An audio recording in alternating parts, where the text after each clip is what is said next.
Assalamualaikum warahmatullahi wabarakatuh.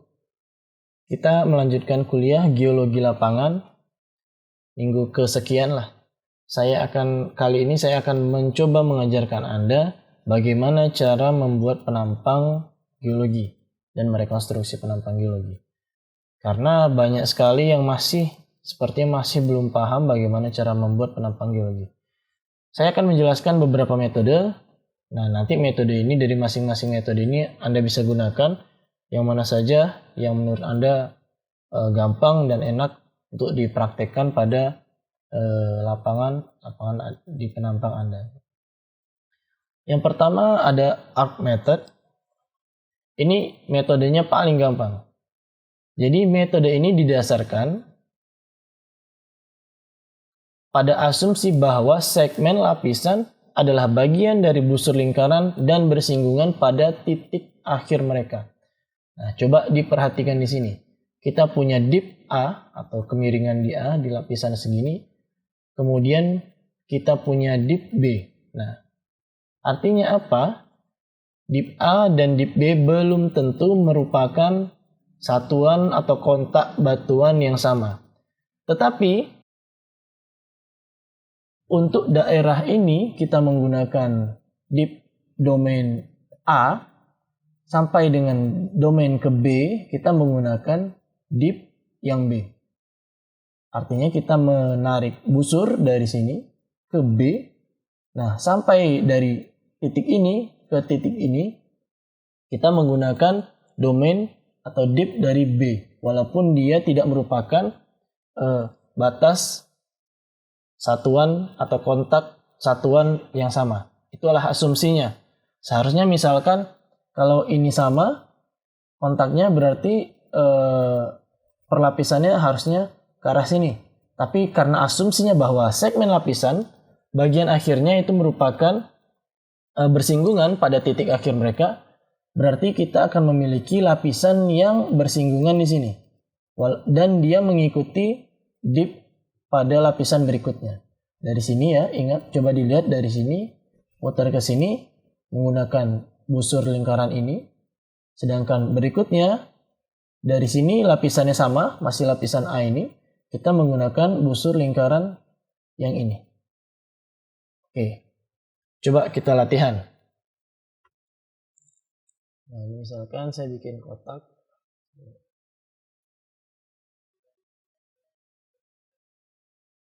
Tapi nanti kalau Anda latihan, jangan bikin penampangnya kotak seperti ini ya. Ini saya hanya mencontohkan bagaimana cara merekonstruksi.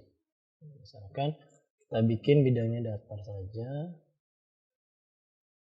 Nanti kalau Anda bikin latihan juga, janganlah bikin bidang datar seperti ini karena terlalu gampang, tidak ada tantangannya. Jangan bikinlah seperti ini, bergelombang, berikan topografi. Misalkan di sini kita punya di sini.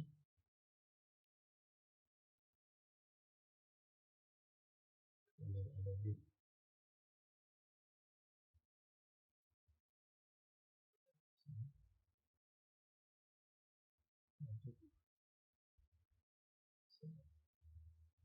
Nah, caranya adalah tarik garis tegak lurus dari dipnya,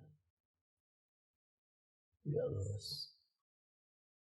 Tegak lurus, kalau nggak percaya tegak lurus, kita bikin setting sebelumnya.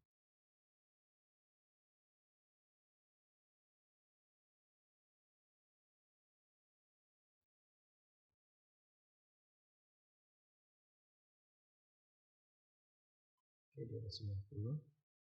Kemudian yang berikutnya tarik garis tegak lurus lagi. Oke. Panjang aja garisnya.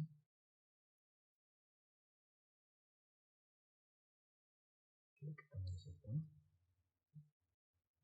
Kemudian, nah berarti di domain ini kita mengikuti garis dip yang ini. Jadi kita perpanjang. Dari garis domain ini kita perpanjang. Nah, sampai dia mengenai. Dari sini. Berikutnya seperti apa? Ini kita langsung potong aja garisnya.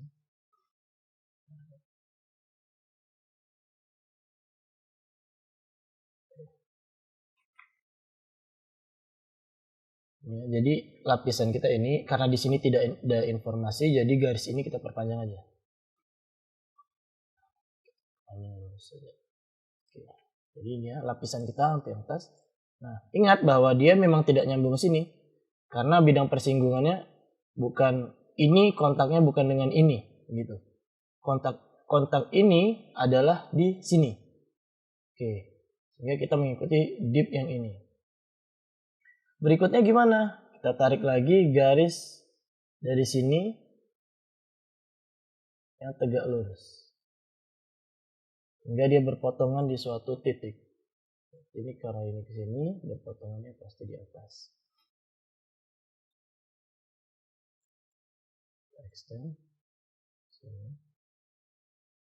Masih atas lagi.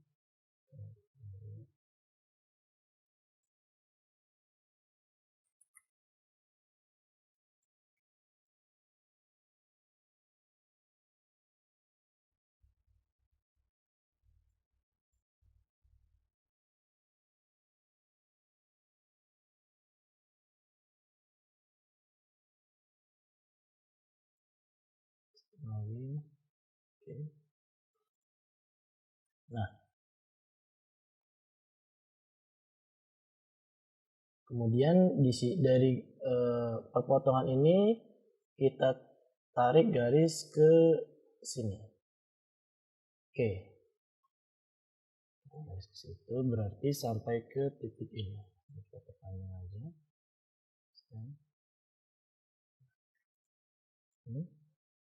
Ini kita trim. Oke, sudah dapat ya.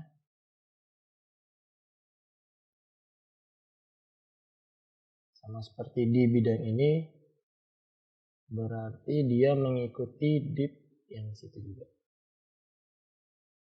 Dipnya di sini. Nah, seperti ini. Untuk yang ini gimana? Berarti misalnya ada di sini.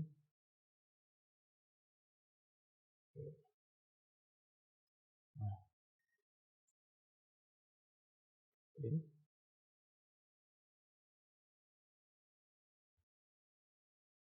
Sudah, ini karena datanya tidak ada, maka kita teruskan saja. Nanti kalau Anda bikin latihan, silakan bikin data yang lebih banyak ya. Biar bagus.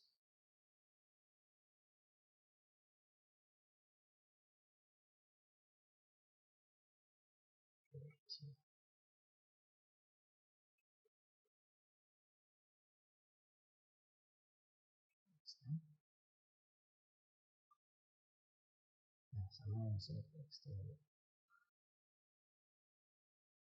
Oke. Berikutnya yang di sini ya, untuk lapisan yang ini di domain ini berarti kita panjang dulu di domain ini berarti akan mengikuti sudut atau busur lingkaran yang ini, tapi jari-jarinya berbeda, jari-jarinya akan menyambung ke sini. Nah, di sini gimana? Akan mengikuti jari-jari sini juga.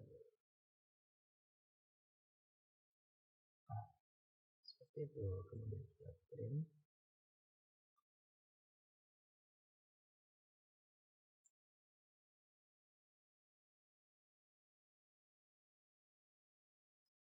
Kita hapus. Yang ini kita teruskan karena dia tidak ada data dari.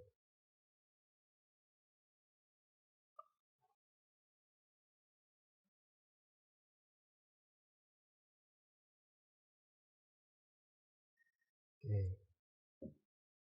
Nah, kira-kira akan seperti ini perlapisannya. Misalkan kita hide. Nah, kira-kira perlapisannya akan menjadi seperti ini. Nah, nanti untuk yang di atas permukaan biasanya diwarnai atau dituliskan putus-putus garisnya. Putus.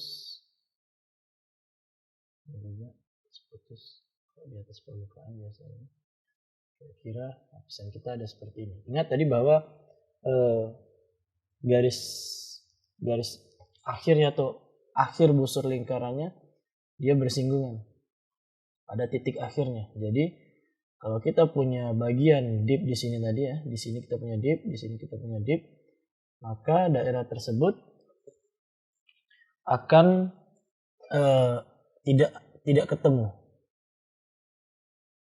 Artinya di batas ini merupakan batas dip lapisan yang berbeda, kontak yang berbeda. Yang ini kontak lapisan ini dengan ini, sedangkan yang di sini ya, yang di sini adalah kontak lapisan antara yang ini dengan itu. Kalau sudah, misalkan begini sudah selesai, bisa kita kasih gambar. Dan di sini kasih kuning. Kemudian di atasnya adalah batu misalnya. Kemudian di atasnya ada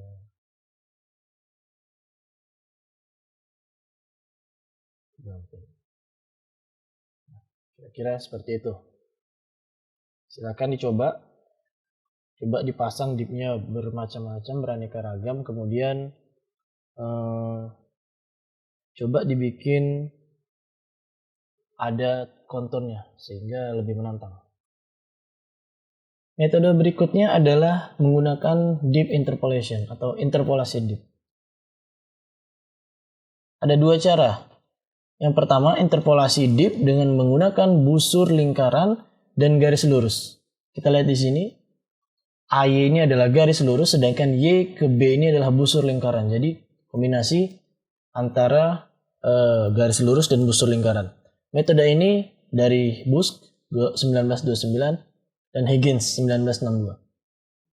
Nah, kenapa kita melakukan interpolasi sama seperti tadi? Misalkan kita punya garis lurus di sini. Di sini ada dip A. Di sini ada dip B. Misalkan kita tarik garis seperti ini, garis tegak lurus, anggap tegak lurus. Nah, kalau ini kita bikin circular arc atau lingkaran, dia tidak akan ketemu.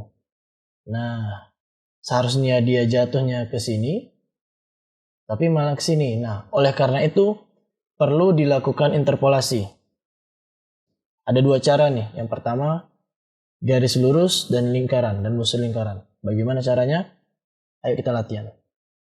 Sekarang kita akan mencoba latihan interpolasi dip dari dip ini.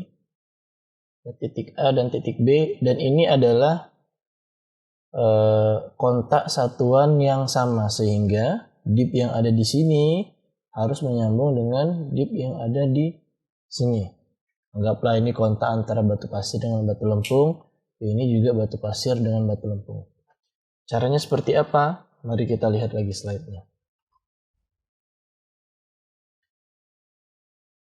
Perpanjang garis dip A dan B sehingga berpotongan di X. Kita perpanjang dulu garisnya. Kita perpanjang.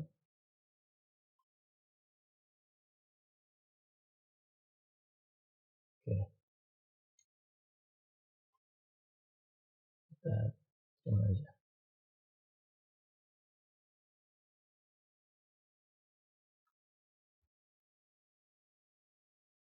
Oke. Kemudian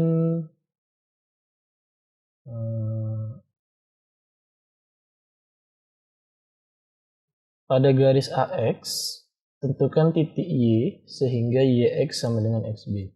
YX sama dengan XB. Oke, berarti jarak dari XB. Ini. Kita tarik jaraknya.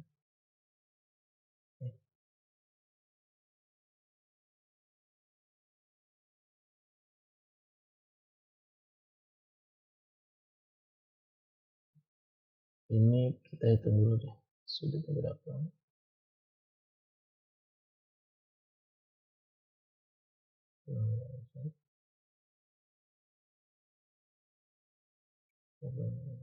Berarti kita cari garis panjang ya, XB ya di sini. Berarti kita bikin garis sepanjang 55,89. Ini garisnya 55,89. Kita dulu. Oke, sama. Kemudian tarik garis normal atau garis tegak lurus dip A dan B sehingga berpotongan di C di sini. Tarik garis normal dari dip A.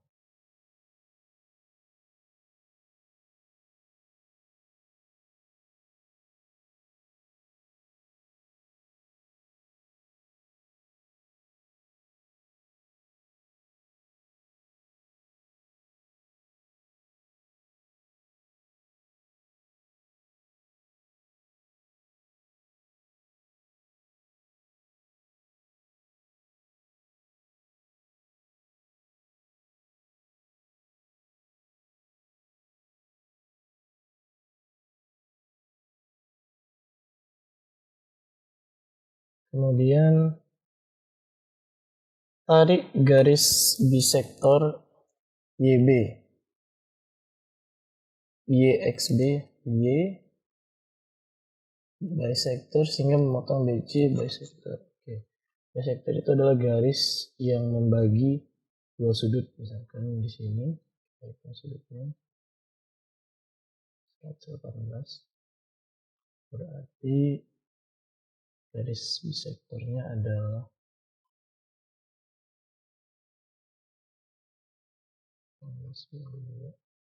59. Dari sini ke sini sebanyak 59.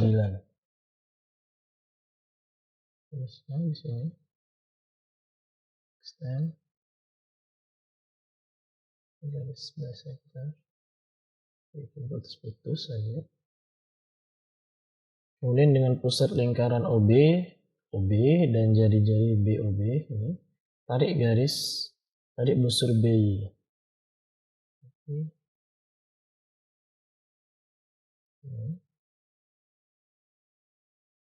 Oke. Tarik busur BY merupakan garis singgung antara perpanjangan dan AY-nya ini merupakan garis lurus. Berarti kita setelah di trim jadinya seperti ini. Ini seharusnya bersinggungan. Kalau bisa lebih rapi lagi, ini pasti akan bersinggungan.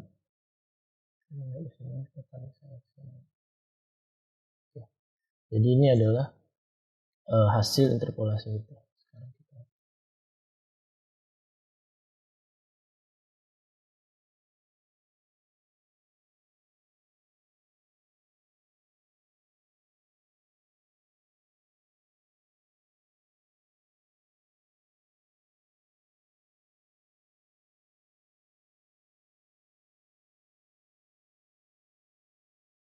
Jadi ini adalah hasil interpolasi kita.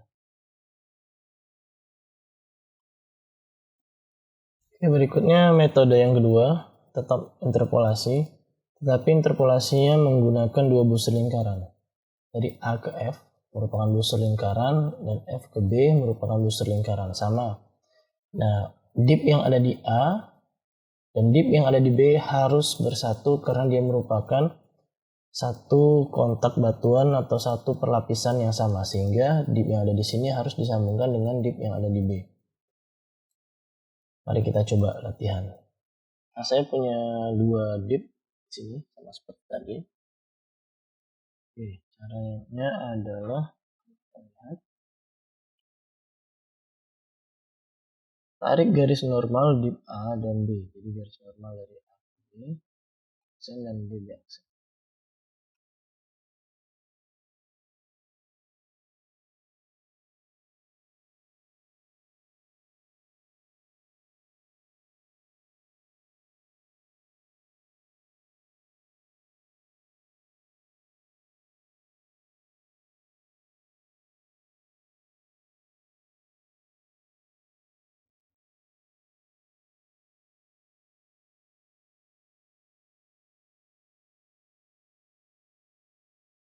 Kemudian berikutnya tarik garis AB dari dip A ke dip B. Dari dip A ke dip B, berarti garis ini ya. Sudut CAB harus lebih besar daripada CBA. Jika tidak, maka balik label antara pada titik A dan B. Sudut CAB harus lebih besar daripada CBA. Jika tidak, maka label yang di A pindahkan ke sini, B pindahkan ke sini. Oke.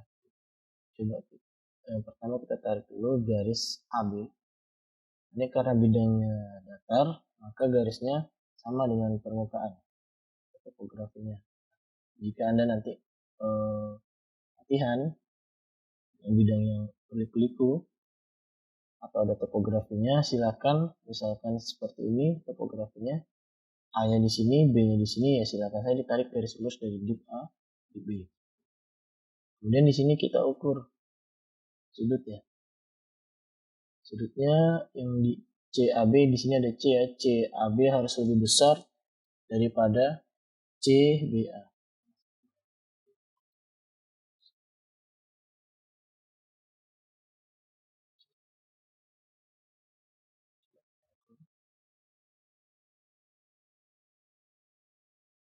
Ini karena dip saya di sini lebih landai, ya pasti otomatis di sininya sudut yang berseberangannya pasti lebih besar. Saja.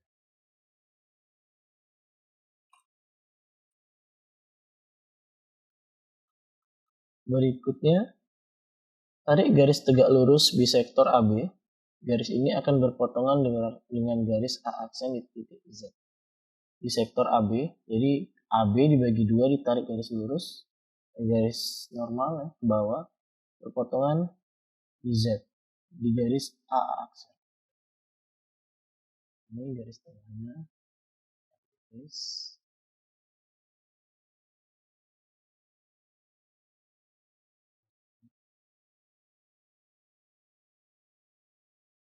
garis bisektornya. Sini ada Z ya.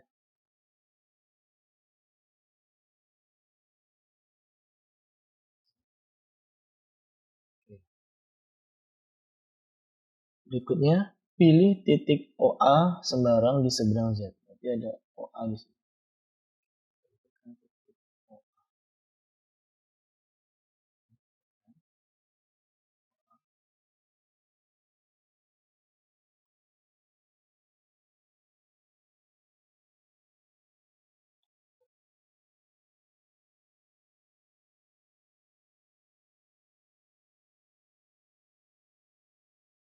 Pada garis BB aksen, tentukan titik D sehingga BD sama dengan AOA.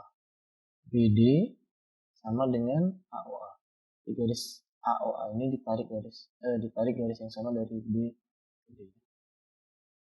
Berarti kita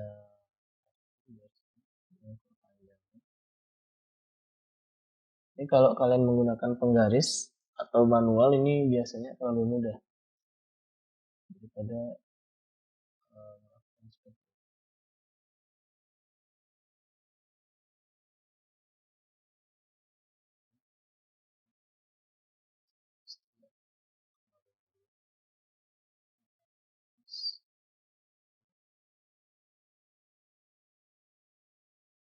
panjangnya 136.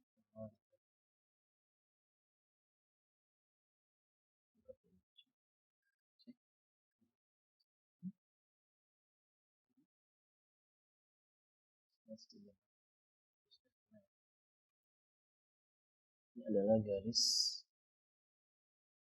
titik D.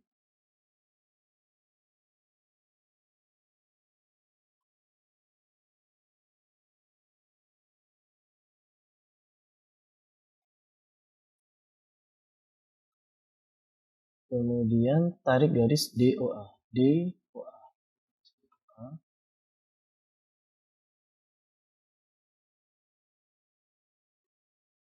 Kemudian tarik garis tegak lurus pada bisektor DOA dan berpotongan pada BB aksen pada OB. Jadi bisektor DOA, tarik garis tegak lurus. Oke.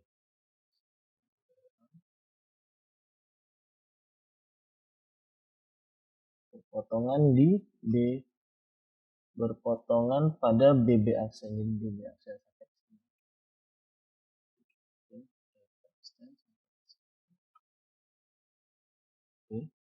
ini adalah titik OB.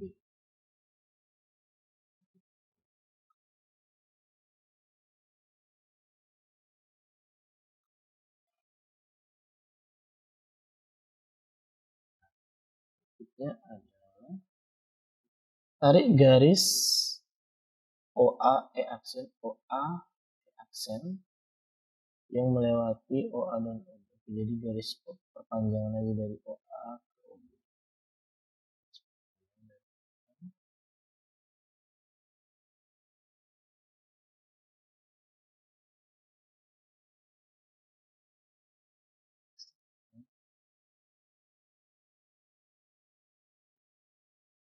Kemudian dengan pusat lingkaran OA, jari-jari AOA, tarik busur dari A F. Oke, jadi ini garis pembagi beloknya ya. Ini dari sini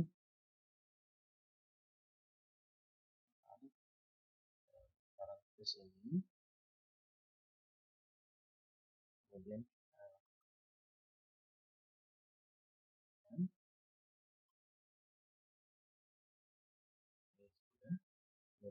ini ya, jadi dari ini garis pembaginya.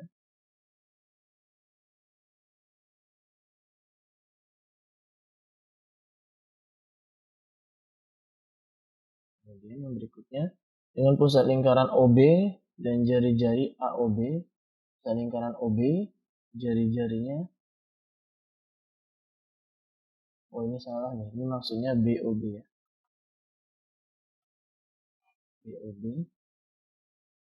BOB, tarik busur B ke F.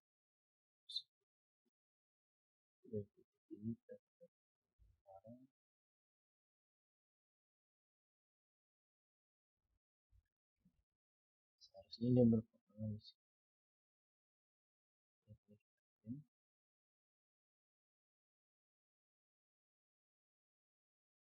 Oke, sekarang kita sudah dapat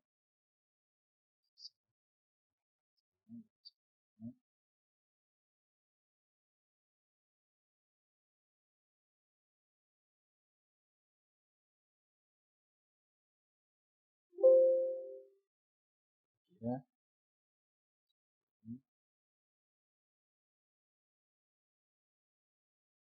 Ini adalah hasil interpolasi dip kita. Oke, kita lanjut ke metode berikutnya. Ya, tadi saya lupa memberitahukan bahwa ini ya metode ini, yang pertama ini boost, dan yang ini interpolasi. Kedua interpolasi ini kita hanya melakukan misalkan pada top lapisan. Nah, kalau Anda melakukan rekonstruksi untuk bottom lapisannya, misalkan di sini ada lapisan lagi.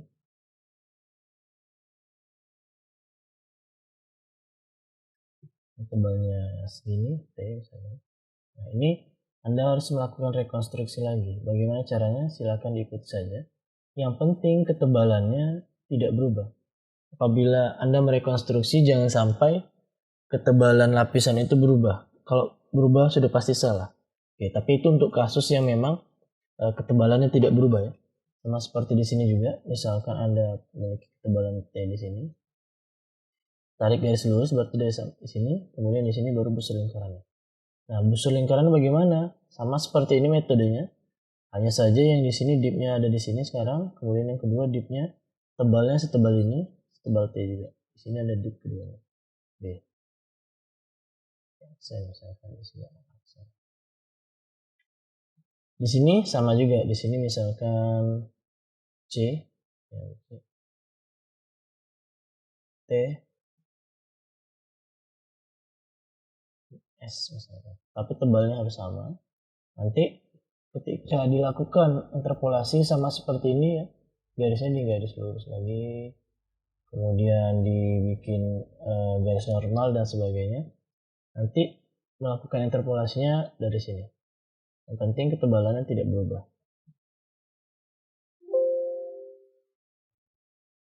Nah, ini saya sudah coba yang sini, bisa ternyata. Dan ini tebalnya sama. Oke, silakan dicoba.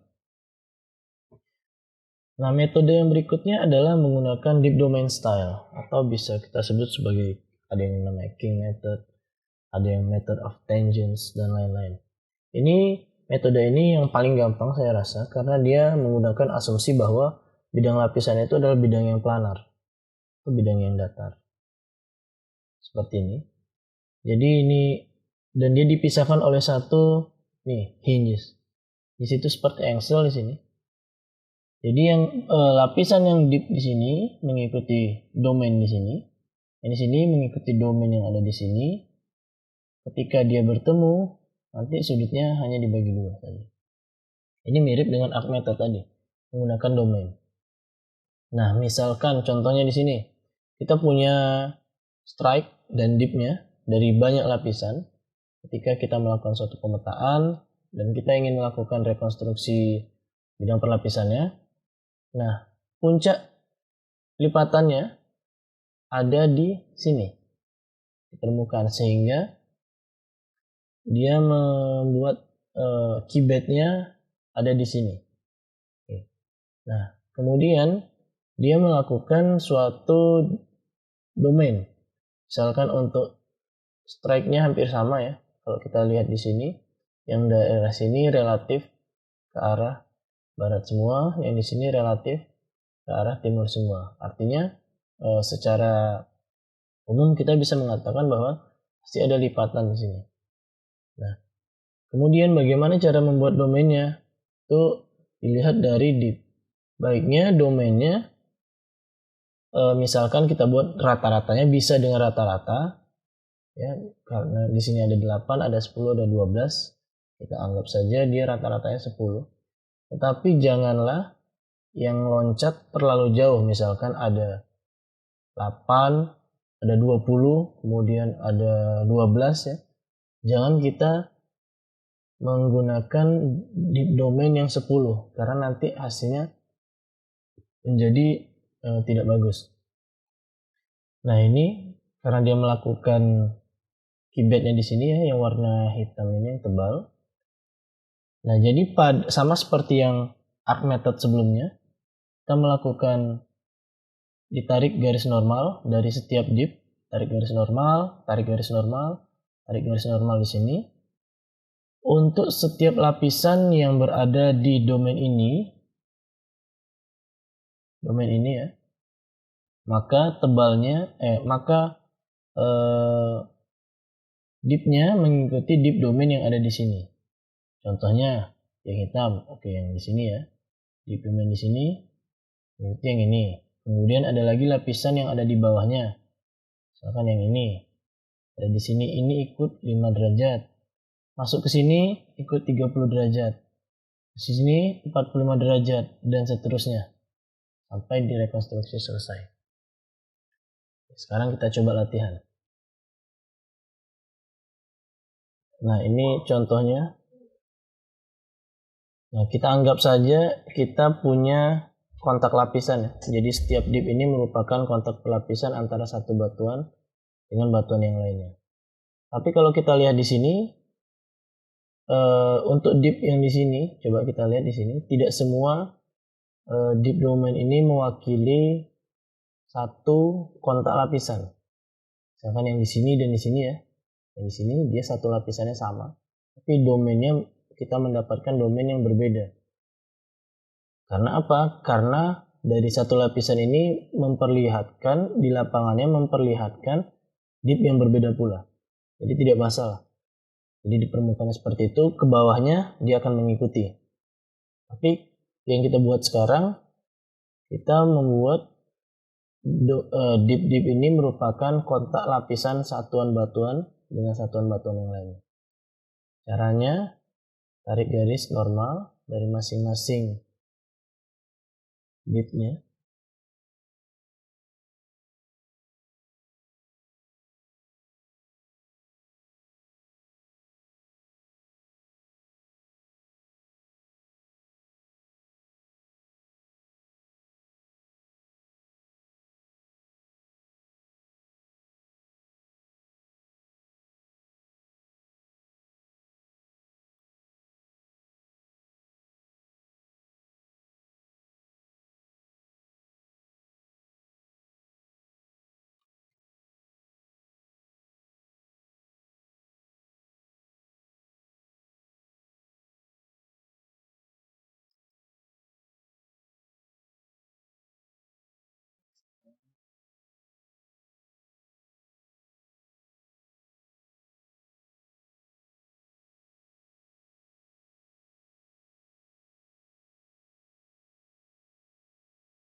Nah, untuk domain di sini berarti perpotongan antara div ini dan div ini.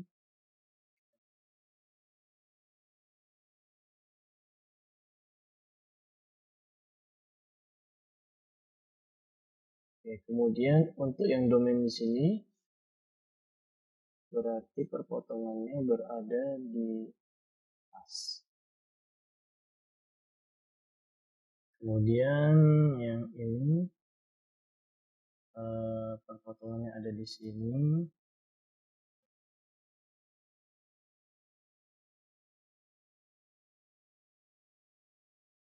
Kita punya lapisan batuan yang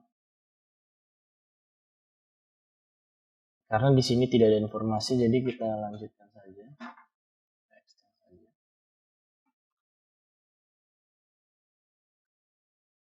Nah, di lapisan yang ini kita mengikuti div ini. Ini kita anggap keyboardnya. Lapisan yang ini dia mengikuti domain yang ini.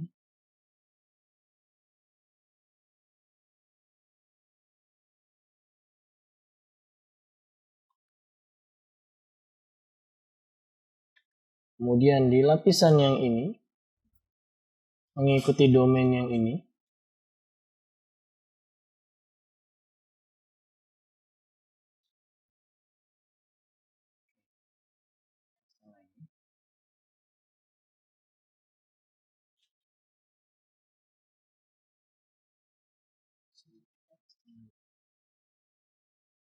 Nah, untuk pertemuan dua div yang berbeda, kalau kita lihat di sini dia menggunakan bisector antara sudutnya. Jadi sudutnya dibagi dua. Antara sudut yang ini berarti dengan sudut yang ini kita bagi dua.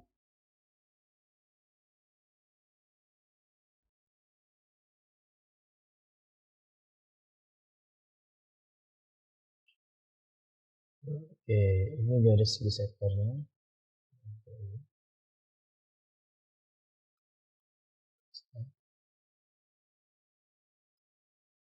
Jadi di sini mengikuti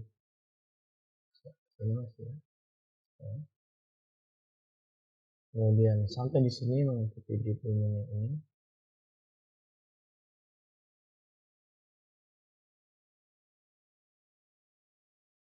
Oke. Karena tidak ada datanya, maka kita teruskan saja. Oke. Dapat kita lapisan yang pertama, lapisan keyboard.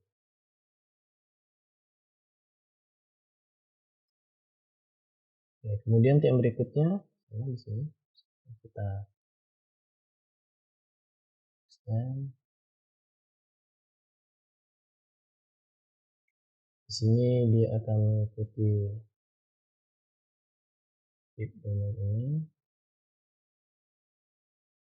sampai ke sini, extend. Kemudian di sini dia akan mengikuti div domain ini.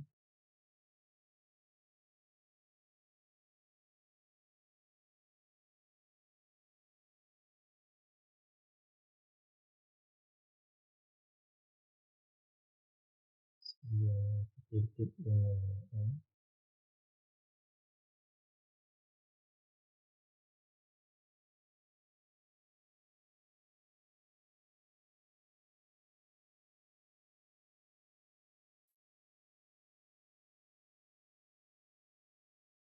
Oke, kita dapat lapisan yang berikutnya.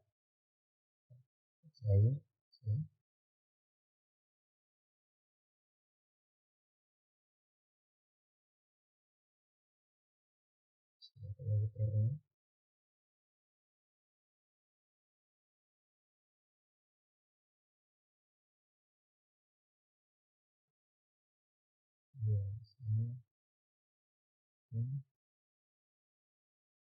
Ini. Ini bertemu. Berarti ini dua lapisan yang berbeda.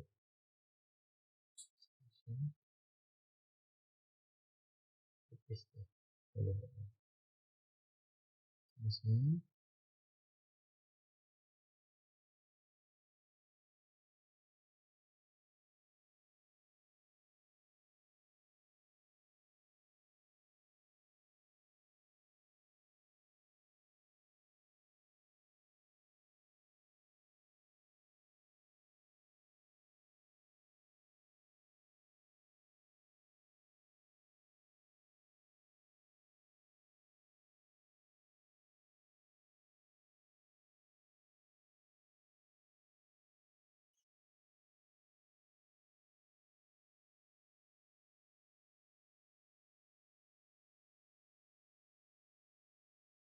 Oke, begitu seterusnya. Silakan Anda lakukan rekonstruksi. Ini berarti akan mengikuti sini, yang ada di sini. Seperti itu. Akan trim. Nah, seperti itu. Itu nanti. Jadi pada dasarnya ketika Anda melakukan rekonstruksi, kalau lapisannya tidak mengalami penebalan ataupun penipisan lapisan, nah ketika melakukan rekonstruksi maka ketebalannya akan berseragam seperti itu. Oke, berikutnya ada yang disebut sebagai vertical dan horizontal exaggeration.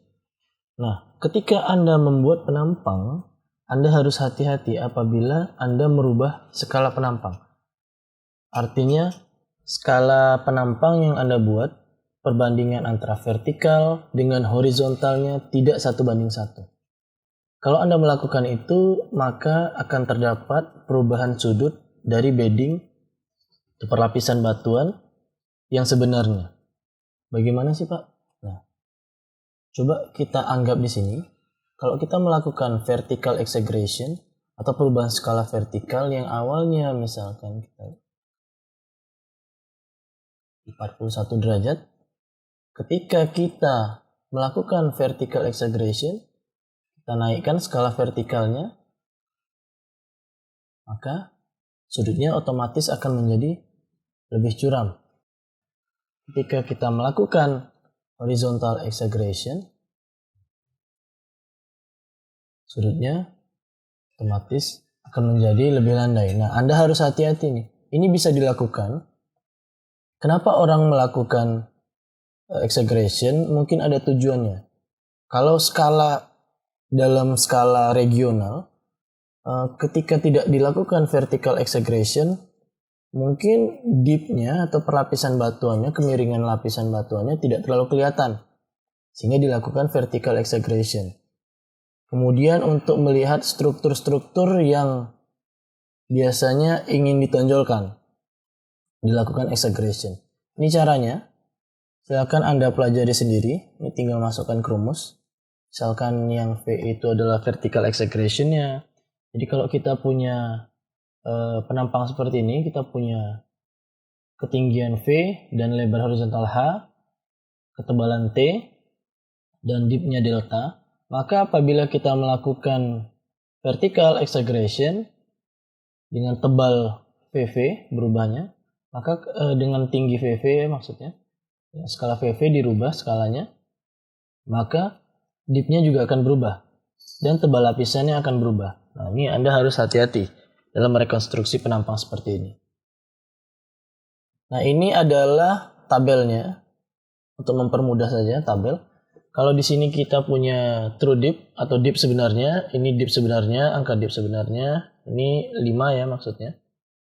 Kemudian di sini adalah dip yang sudah dilakukan exaggeration. Nah, ini adalah skala exaggeration-nya. Misalkan kita ambil contoh, true dip kita atau dip kita yang sebenarnya adalah 10 nih, 10 derajat. Kita melakukan exaggeration sebanyak 5 kali. Jadi skala vertikalnya diperbesar sebanyak 5 kali. Dari sini 5 sampai ke 10. 10 ini. Nah, berarti yang awalnya dip kita 10 derajat, maka setelah di exaggeration, dia dipnya akan berubah menjadi misalkan 42. Nah, seperti itu. Nah, ini contohnya. Jadi ada perubahan exaggeration, perubahan skala, dan ketebalan lapisan. Yang B ini, gambar B ini merupakan lapisan batuan atau penampang yang tidak dilakukan exaggeration. Tapi yang di atas, saya melakukan exaggeration vertikal sebanyak 3 kali.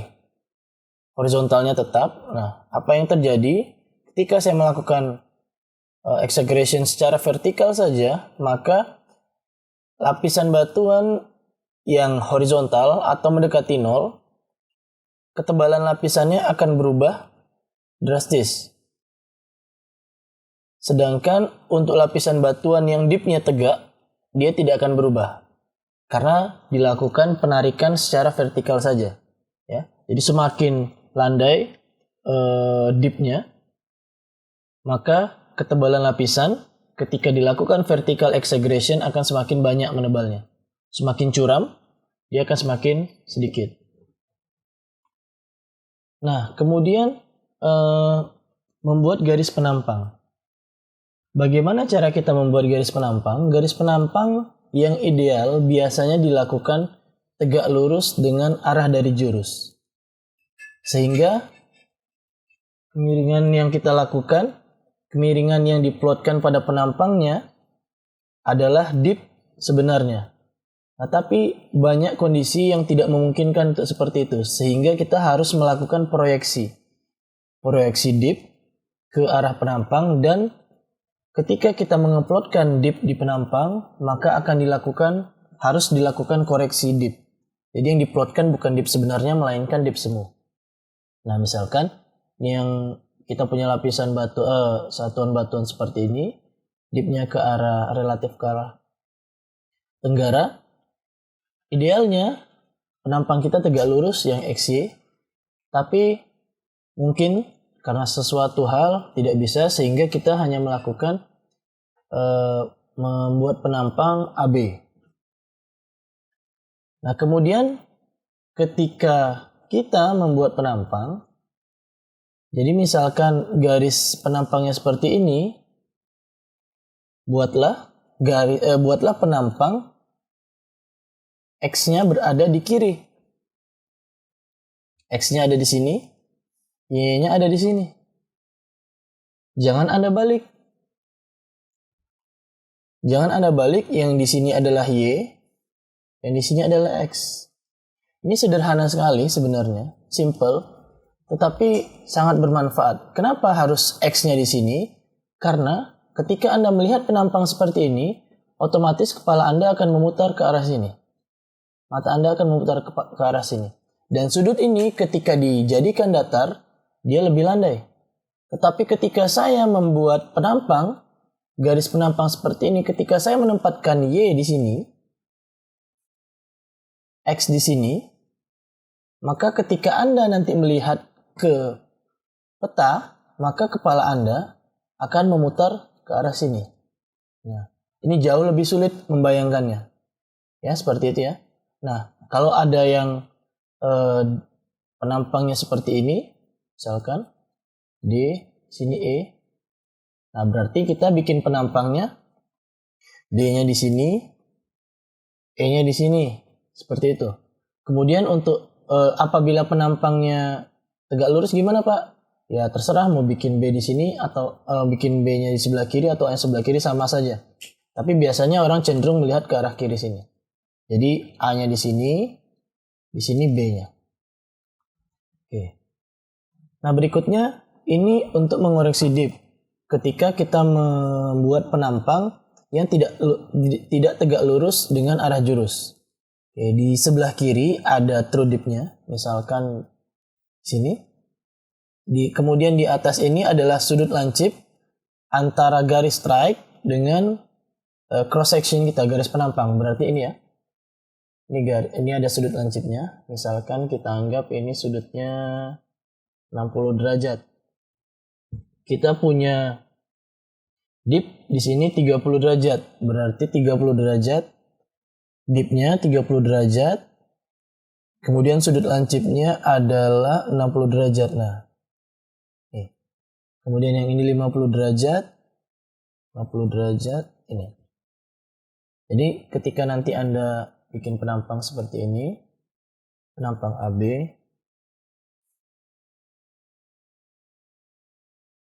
nah di sini berarti kemiringannya ke arah B. Nanti di sini Anda mengeplotkan yang 26,5 derajat, sedangkan yang di sini 46 derajat. Oke, seperti itu. Nah, ini materi dari saya, cukup sekian. Semoga ini membantu Anda ketika nanti Anda membuat peta geologi dan melakukan rekonstruksi penampang, membantu Anda sehingga Anda paham dan tidak keliru lagi. Nah, penampang yang sudah saya ajarkan sebelumnya itu hanya memuat struktur geologi berupa lipatan. Tidak ada patahannya. Nah, kalau nanti di lapangan ternyata Anda menemukan sesar, maka akan mengikuti saja. Ketika mendapatkan sesar di lapangan, sini misalkan, Anda mendapatkan sesar di sini. Ya sudah, berarti pada blok ini dia akan turun atau naik sejauh mana. Seperti itu. Silakan dikondisikan saja. Oke, sekian dari saya. Terima kasih. Apabila ada pertanyaan, silakan langsung di komen saja. Assalamualaikum warahmatullahi wabarakatuh.